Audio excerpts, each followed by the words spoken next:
While walking through this meadows to the jungle, we were unaware that we are going to witness the rare of rarest wildlife moment of our life.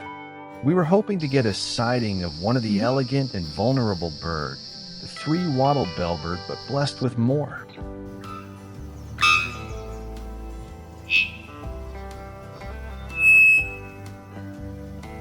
What you are viewing is the mating call from the male bird, which we could hear from a mile away. However, the echo made it difficult to spot the bird for a long time. And after 2 miles climbing the mountain and a long search, we found a bird another mile away inside the jungle.